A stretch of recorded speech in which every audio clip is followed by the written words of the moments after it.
Hello, everyone, and welcome to Raising Our Self-Esteem, aka R.O.S E. This is a mindset podcast, and our hope is to help you raise awareness of the world around you, as well as build a better relationship with yourself and others that may come across your journey.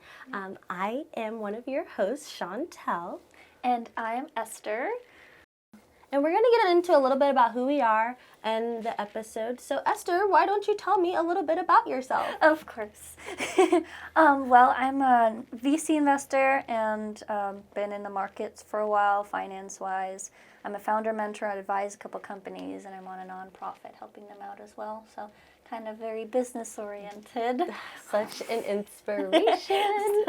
Okay, your turn, my lovely lady. Well, I'm Chantel, as I mentioned previously. I am a workforce advocate here. I work a lot in the nonprofit sector here in San Diego. I'm here to help people develop their careers, develop themselves. I do a lot of work in the IT industry, specifically at my nonprofit organization, but I'm taking a lot of what I'm learning, and my goal is to translate it into the mental health sector. So I have a bachelor's in communication and counseling, and I'm in my second year of my studies for my master's and my PsyD in couple and family therapy. So a lot of what I hope to bring to this podcast is a workforce and mental health lens to really help people kind of make sense of how they want to move in this world, you know.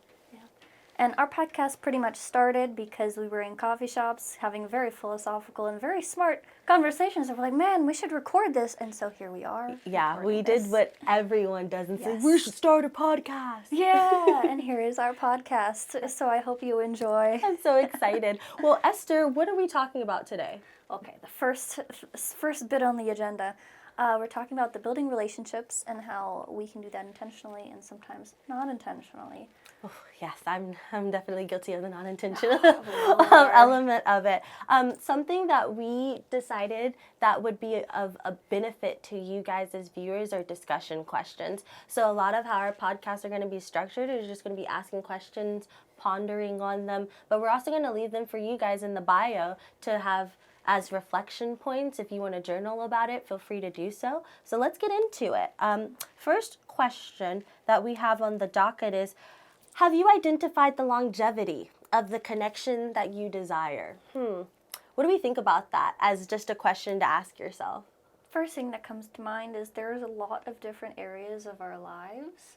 And I feel like, and this is just something I've seen, but we're intentional with certain parts of them, and other parts of them, it's like blinders on. Like we don't realize that intention is like a blanket statement across all areas of life instead of just solely focused on business and business metrics, or maybe just a little bit in the relationship, but like avoiding the friends or family bucket, that like you can still be intentional with those relationships on. Yeah, so maybe we're like, as a society, a little confused on what intentionality means and how you could actually set yourself up to be intentional maybe differently than how we view it.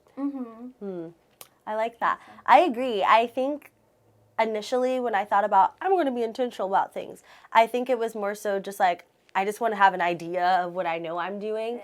But there's a whole nother layer to that of organization, maybe, of that idea of, okay, well, how are you going to get there? An example would be like your career. So, okay, I want to become a therapist. Okay, well, how? Okay, school. Is that long-term or short-term? And so I think that's kind of how it plays into the question. Have you identified the longevity of the connection that you desire? And if it's with a connection with work or a person, I think identifying that kind of helps you set your expectations for how that experience is going to go for you. Like if I know it's going to be a long road ahead, I'm not going to get upset at every little hurdle as opposed to like the ladder. Is that consistent? True, and it's interesting too because like with friendships, you assume a long-term relationships kind of from the get-go. But if they, like, if something happens along the way, you kind of just take it as, oh, okay, well, that's fine, and just continue on. Yeah, because you know that there's, like, a bigger goal at play. I find it interesting because I think this kind of maybe is more prevalent in maybe the workforce sector and, like, romantically, where we get into it and maybe we just don't know whether it'll be short term or long term, so that intentionality gets lost. It does. Yeah. And I think it is important to maybe set that intentionality before you go into something, especially romantic or workforce related, because of all of the different factors that might influence you as a whole. True. You know? And I think that's why a lot of people do struggle with workforce and relationships specifically.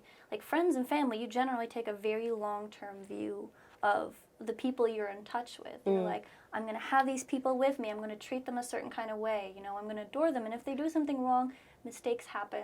Let's make sure, you know, we move forward on that. Yeah. Whereas like with the workforce and relationships, because it kind of, if you don't set the intention of I'm going to be in this industry for a long time or in this job for a long time, even conceptually, even if it doesn't get there, the attitude you'll put towards that, the intention towards that career or relationships that you're working towards, it'll just be more healthy for mindset as well. Yeah, I agree too, because it also sets like the level of effort. If you know you're not gonna like put that much into, if I know I'm only going to be at Starbucks for 2 weeks, I'm not doing too much at Starbucks. No. You know? And so I think that kind of coincides with relationships as well.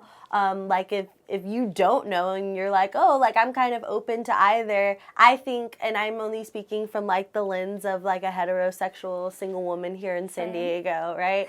But I often fall into these like, oh, let's go with the flow kind of dynamics. And what that reads to me is like, this is probably going to be a short-term thing, so I don't want to put too many roots and effort into this, right? And then it pans out that way. So if I'm that person in that situation, how do I adjust myself to accordingly?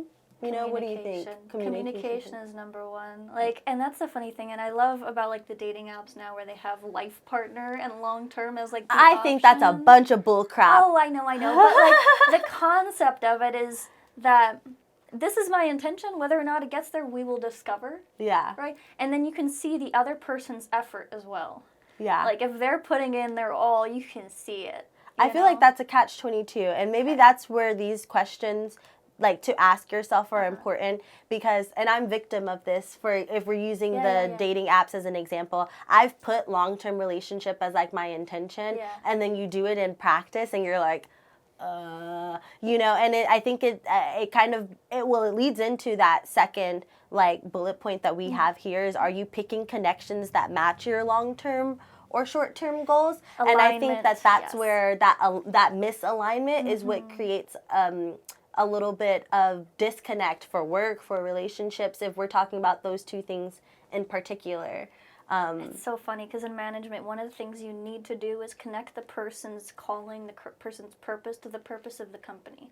So like if their purpose is I want to travel the world, how can your business's vision help them achieve that without taking it away? Therefore, the people can actually bloom into better versions of themselves. I like that. With that, I'm all about a bloom. Rose. We love a bloom. We love a bloom. All the rose analogies. And so that is funny because that is something that like we put into business. Well, the good managers and the good businesses do. Right. Okay. So when you think about it, so have you identified the longevity of the connection you desire? Are you picking the connections that match it, that foster that opportunity for you to bloom appropriately? When you think about like picking connections that match your long-term or short-term goals, what would you say would potentially get in the way of someone like doing that? Part of it might be thought, part of it might be other people. So environment is one of the things, is like not everybody has a healthy environment of people around them for them to be able to do that in the first place. That's just a thought. And the other thing I'm thinking of is like communication is just not as, I think that's the number one, maybe not concern, but like issue, is people don't really know how to communicate with each other their goals. Yeah. Because maybe they don't know their goals, or they think they know their goals, but they're a little shy sharing them. So I like where you're going with this, because then it helps me think like when we talk about this idea of intentionality, I think we're placating a lot of the intentionality on what do we want and a lot less of it on like who am I? That would breed my desires of of what I want. Does that make sense? Like if I'm saying like I want to be married, right? And that's like my long-term goal. Sometimes I feel like what could get in the way of picking a connection or like identifying the longevity of it is like you just want that thing so bad. You're kind of willing to trial and error anything as it comes. But to your point of what you just said, something that could be interesting is like your environment around you and things like that. That kind of starts with you. So maybe less of having intentionality about what you want and more of just having intentionality with the self. Yes. And like, okay, well, what can I be intentional about myself about? And so like, you know, in the short term or long term, how do I want to behave? And maybe that kind of helps you answer those questions to pick your environments a little bit better. True. That's definitely part of it too. And like environments that will bring you to your goal, your overarching, and everybody has a calling. It's just not as easy to find it because it's so deep in our subconscious sometimes. Yeah. Like one of my major things is I love the feeling of realizations, that aha moment. And I seek that out in literally every area of my life, the friendships. Even I was an accountant for a decade. And that still blows my mind. That is a part of Esther I have no idea. Like, who was she? What was she like? So that's the thing is like I helped people come to realizations about their business and make decisions. So I everything I do has been for that sole favorite feeling. Some favorite feelings are like I love to win. They're great sales. They're great managers, right? But that calling or that purpose is something that is an underlying factor. The people that you're interacting with, whether that be career or your friends or even your romantic partner, be like, hey, this is my calling. This is what I love.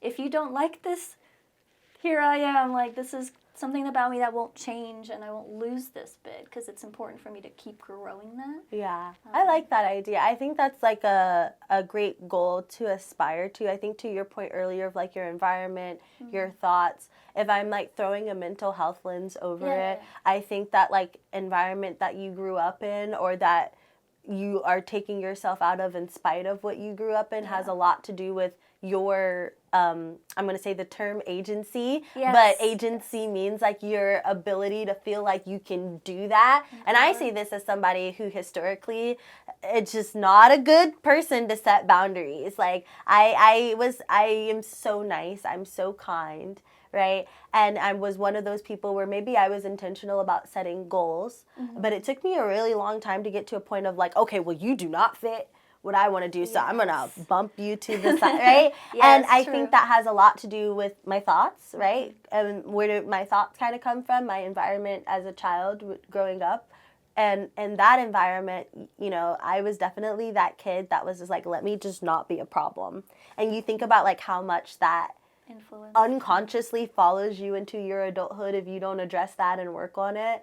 And I think that could be a good point of reflection too for some people as they're like going through these like questions and experiences. Well, thank you for doing that for me. Very true. Yeah, it's interesting because, and this is something that I would love for everyone just to like soak in. There is no right or wrong personality or way to be. There just is your way and other people's way. And if other people's way don't match up with your values and priorities, there's nothing wrong with them. They're just not your people. And it's okay to like help them along their way. We don't, you know, just naturally. The popular thing on social media is like your vibe attracts your tribe, right? And it's like one of those woo-woo things that you'll see on like your algorithm, right? But I think that speaks volumes. If we're talking like in physics, like energy is neither created nor destroyed. And when you look at like magnet work and stuff, you see like what magnets tend to attract to one another is because they're in similar frequencies.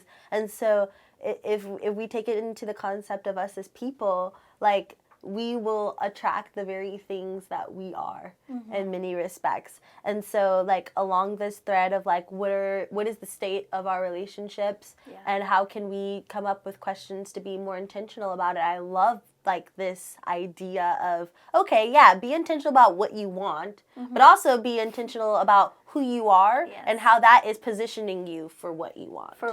Yeah, right. I like that. This is a really interesting buy-in to that. So maybe, okay, we're going along this thread of like, this is what I want. Right. This is who I am and how I'm going to position myself to get what I want. Obviously, that's influenced by something.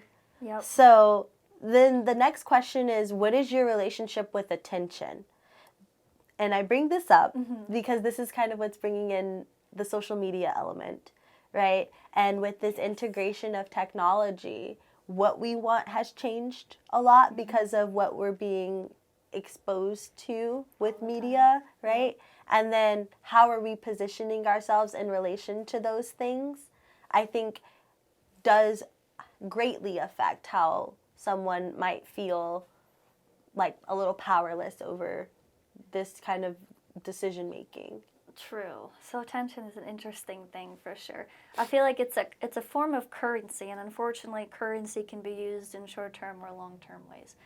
So if you're using attention as a way to build authority within your career, that's a long-term authority. You're catering to a community, which the attention is building community. Yeah. Whereas there's also, in a way, it's consuming attention, where it's a currency of validation, of like current validation, but that's almost a short-term validation, because the moment you're not on that social media sharing your life in a way, that validation goes away because you need inner validation for that to last. Yeah. Yeah. Circle back to the concept of attention in the long term. How is that different from the validation in the short term? So attention in the long term, in my view, at least in the business lens, is you're building a community of people that you're helping, but also that are helping. It's like an ecosystem almost of people that are on your same wavelength that you're helping out, but also they're helping you grow. And so it's pretty much more in a friend and family lens of community, of attention, in that sense of like you're sharing each other's points of views and maybe mindsets and stuff like that. It's not for like the short-term gain of likes and follows. It's for like the thought discussions and the interactions. Right. Potentially. Yeah. I like that. I wonder, like, because that's kind of predicated on like that idea of like versus love, right? And I think that's kind of like the second question here.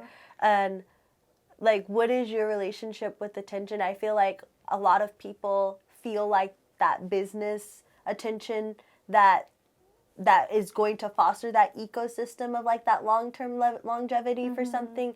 I think it does get conflated with the social media validation, if that makes sense, because well, if we're talking about attention as currency, we've used social media as a business now. So like your likes are your ecosystem, right? And then in a way that becomes validation in the short term for how long someone can like invest in a business, if that makes sense. The business that is the self, if that makes sense.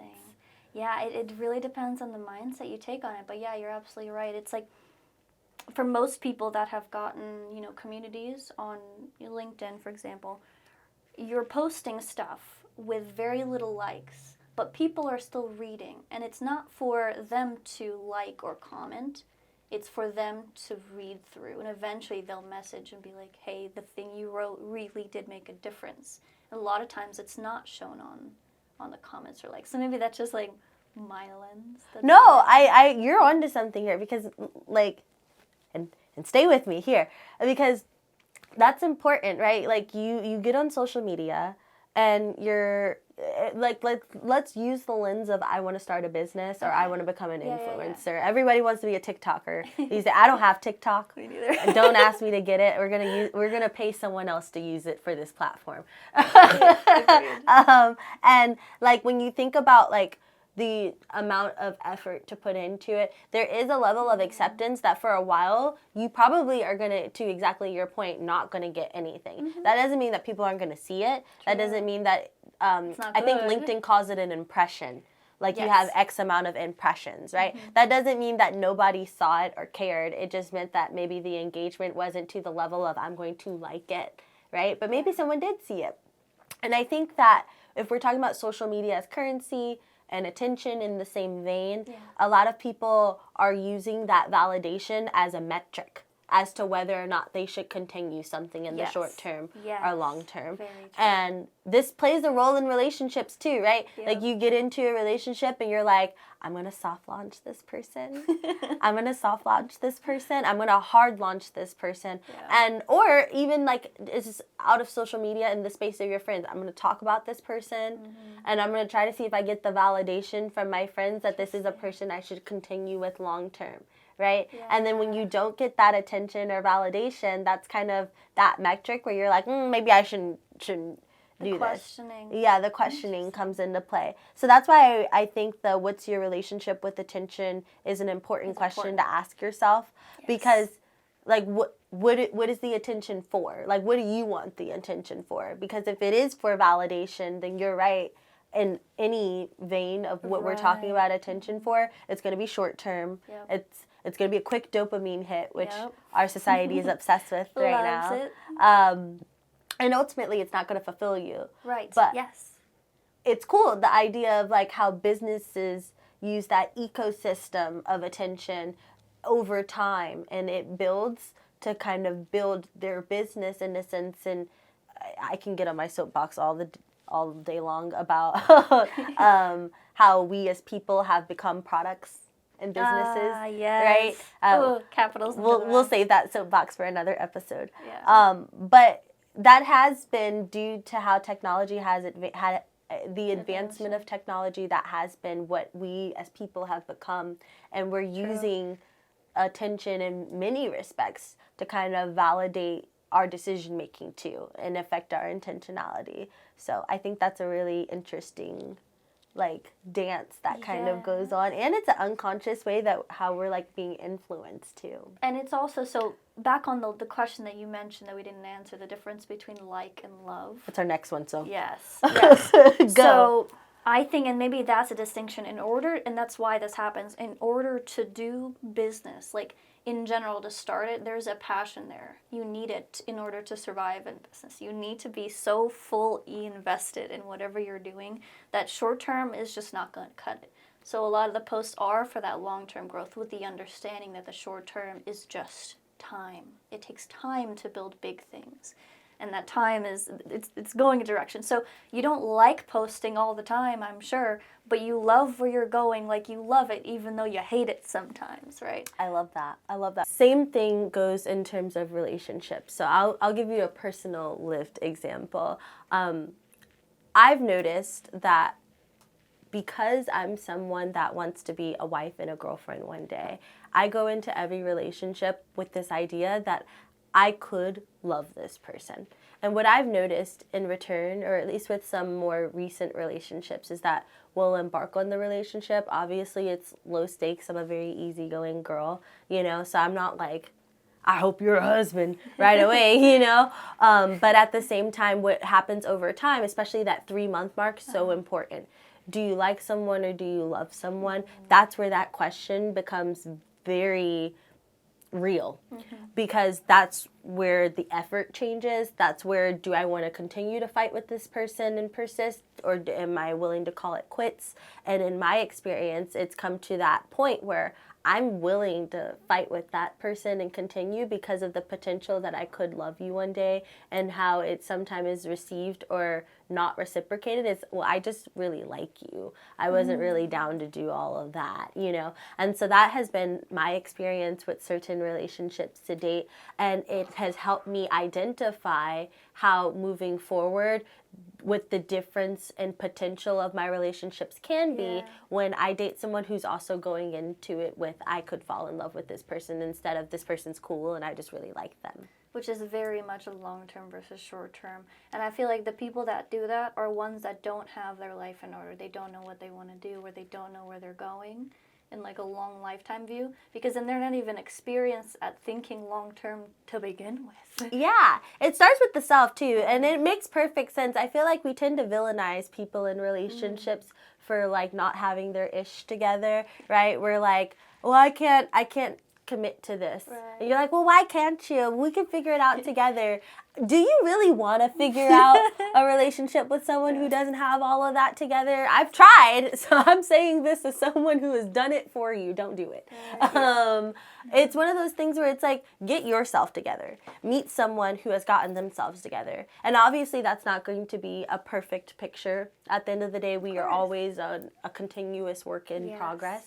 But it should be a level of stability that you're okay with, that you've accepted, that the other person is okay with, that they've accepted, and it should be an ongoing process of rate of change with one another. Can you keep up and contend, right? And that's where that like and love makes a difference, the short-term, long-term of that too. Yeah, and why like we forgive mistakes in long-term relationships is like we're in this for the long haul. Yeah. You know? Yeah. That's an interesting concept, why we forgive mistakes, because I think that does make the difference in retrospect. Say that you've like ended things with someone. I've always wondered, why is it so easy for me to let go of that situation versus a different one? Well, did I like that person or did I love that person? I'm way more willing to like exonerate someone I loved of all of their transgressions versus someone I just liked. And so this is interesting. Maybe this kind of tips into like, and this is something that we've talked about before, where there's like a friendship spirit that we do not bring into romantic relationships that we bring into friendships. Yes. And I think it's because like we give our friends so much slack, and like because of that love, we love them. By the time they get into friendship, we love them. Because as adults, you can't carve out time in your day for just anybody. Right. Right. Oh my God, yes. You know, especially like we get busy and then that kind of time slowly fades away. So the people that are still your friends, you've long-term committed to them, whether or not you know it. Yeah, you've developed a level of acceptance of like, this is going to be an ongoing process. So like, I'm going to put my efforts in little here by here, and over time, I'm going to plant seeds and watch them grow. And that same ethic you can take with anything, with work or with anything. Like, I think a lot of us in the workspace, you know, we start over, right? We start a new job and we're like, oh, I'm starting out the bottom when I just climbed my way to the top. But remember, you're planting seeds and you're taking everything with you that you previously had, and you're starting at that new space, and you're planting a new seed that could grow even taller because of what you were bringing in previously. You know? Yeah, and so here's an industry-specific situation, which is hilarious. Our failing of the food industry happened when we decided to choose short-term over long-term. Before you planted those seeds, that farmer would water and just wait for them to grow and wait for however much to harvest that comes out of it. And now we're like, every seed needs to grow, and it needs to grow within exactly 5 or 6 months, otherwise, no go. So you start adjusting. Anyway. I didn't know where you were going with that. I was like, but I love a Dorito chip over having to cook some chicken. No, it's why we're like sucking the nutrition out of our soil through our plants, because nature is not, you know, a machine. So you're saying we are metaphorically sucking the nutrition out of our relationships by wanting instant gratification. That was what Esther just said. Be nutritious in your relationships. Mental and relationship wellness, people. Mental and relational wellness. I love that. So we've explored do you like or do you love? We explored this idea of how attention kind of plays a role in potentially cloaking something that you like versus love to kind of cloud your judgment or decision making with the two. How does social media ultimately influence expectations and decision making when trying to figure out long-term, short-term goals? The longevity of something. Do you like or love it? Is it for attention? Depending the following, for sure. It's like who you follow, the algorithm changes whether or not you view something in a short-term or long-term context. The algorithm. Yeah. I think we would probably be able to do a whole episode on how algorithms, both from like a content creator perspective and the implications behind it, and a consumer perspective. But I guess as someone who consumes media, I think we play a lot of jokes around the algorithm. I talk a lot about like, ooh, my algorithm was popping. I just saw like 5 reels that I just posted on my story because of how hilarious they were. Perfect. And then you forget sometimes that algorithm intentionally is trying to pump those things into you. So if you're following a bunch of man or woman hating content, right? Yes. You can't just like walk away from that and think that hasn't implanted some impression and perception of how you view the world or people around you. Absolutely, especially like the dishonest ones where it's like, oh yeah, I manipulated my man into this, and you're like, ooh, gross. I do not watch that. Me neither. It makes me cringe. I'm men ardent. see that and they're like, ouch, right? They're hurt by it or take offense to it. Yeah. And it bleeds into dating. Too. Well, I'm very protective over like what I consume when it comes to relationships, especially because as a single person, I know that those things are going to influence my expectations and my decision making, and so I don't watch Married at First Sight or 90 Day Fiance or like any of those I caught him cheating things, because I know I'm prone to be like, oh my God, like I'm either going to jump into something too quickly or I'm going to think like the worst. I know that my mind is prone to like think those ways if I consume that kind of media. So I'm very strategic about it. I agree with a lot of what you're saying, and like how what we consume is going to like ultimately affect us. True. And it's also, and this is something that I see happen over time, is it's important to reanalyze it every couple months because your algorithm will shift. So like doing a cleanse or a purge of the things you follow or the people that maybe they've changed their direction but you're still following them, and now they're saying things that maybe don't quite align with, you know, the thoughts you kind of want to keep. I like that. That's something that I feel like we do just on a daily, especially when we want to change something in our reality. Like if we see a particular belief that's becoming a problem, it's like, okay, where could this have come from? And then go through everything you can assume and be like, where is this coming from? Yeah. But it's hard to. I think that's altruistic of you, because I think a lot of people don't have the foresight to say, where is this coming from? I think a lot of people are like, let me just live life, you know? That's valid. I think it is important to take a step back and maybe have some like meta analysis of like, who am I? How is my environment around me affecting who I am? Is my environment fitting of who I am? And I think it is very important for someone to do this meta analysis of, okay, where am I at? What is my environment around me at? Is that in alignment? Do I agree with the dance that I'm doing with my environment around me? Because I only say so because imagine like if you did make a big life change or transformation, you kind of wake up and you're like, oh, what is this, right? And then you recognize around you like everything that you have built this comfort in, even if it's toxic, it's still around you. And then you're like, oh, that's why change I think is really hard for people to do, because they're like, oh, but I've had this environment around me for so long, and even though I'm different, am I really about to change everyone and everything around me for this very new transformation? And I think that's where social media plays a role in this too. Like, you're following my 1,300 followers. I've been building that since my senior year of high school.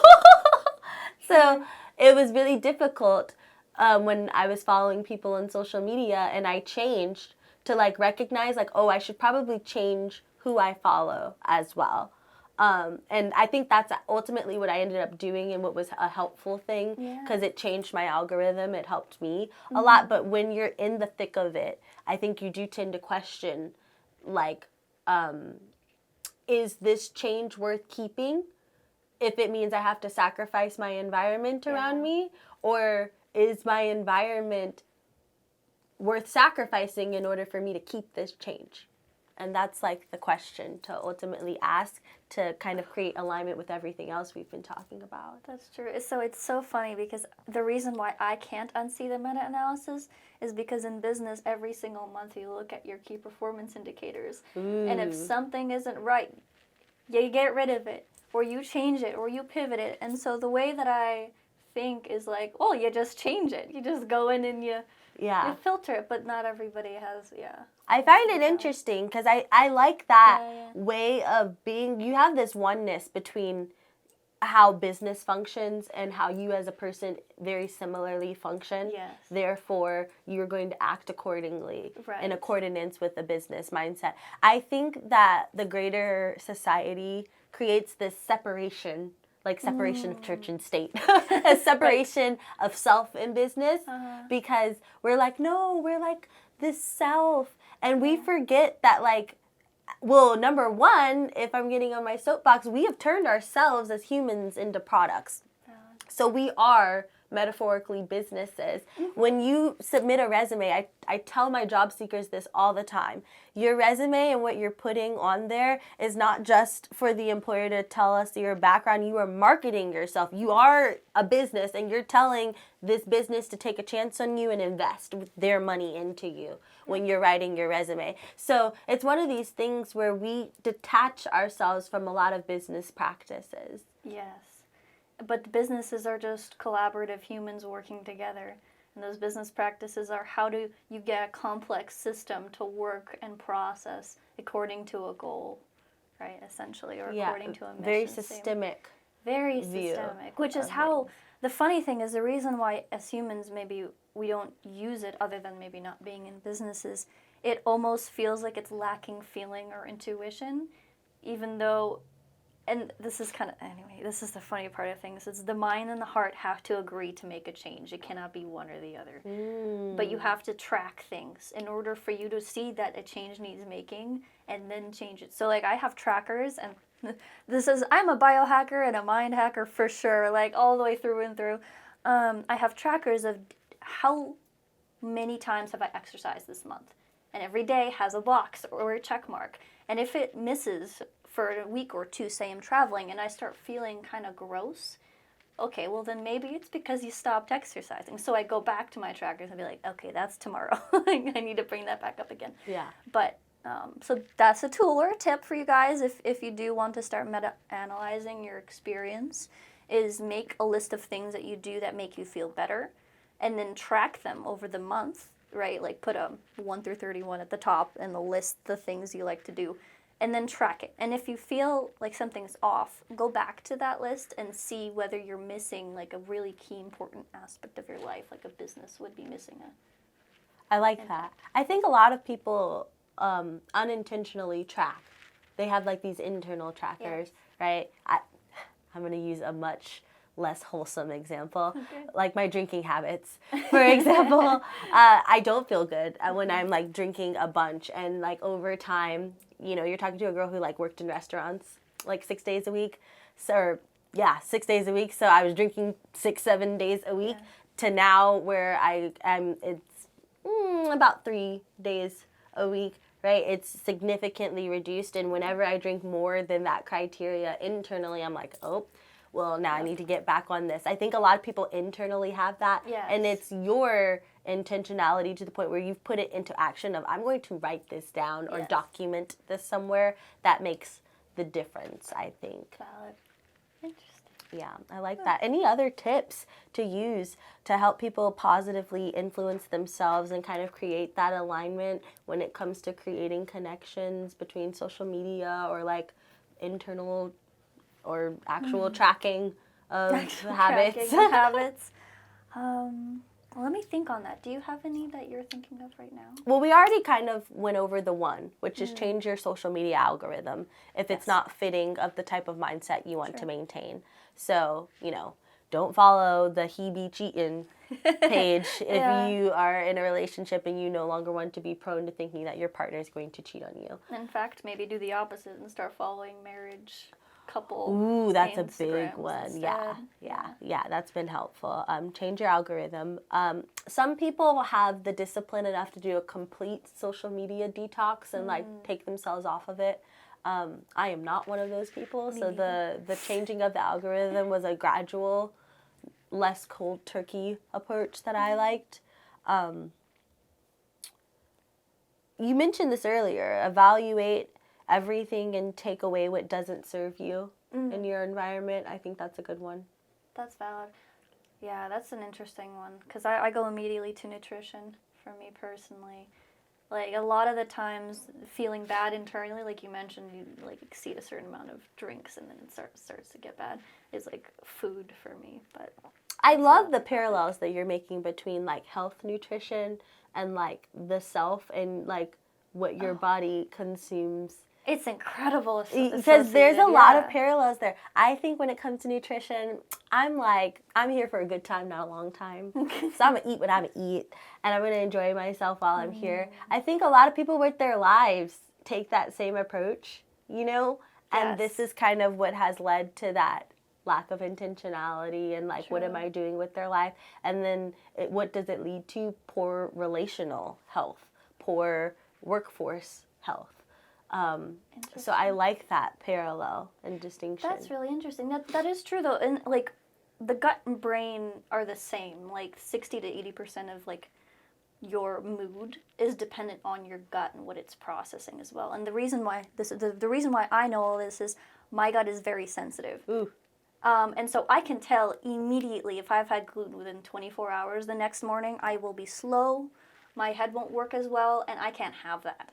And so but I can notice it a lot more than most people only notice it if they're drinking day 2. But I promise you, if somebody cuts out dairy and sugar for 5 days and then takes in sugar, they will notice it. Yeah. They will notice it. It's just that I'm just always noticing it. You just called out like my 2 favorite things to consume. Well, so, obviously, everybody is, cheese and sugar. Sugar, yes. Oh, man.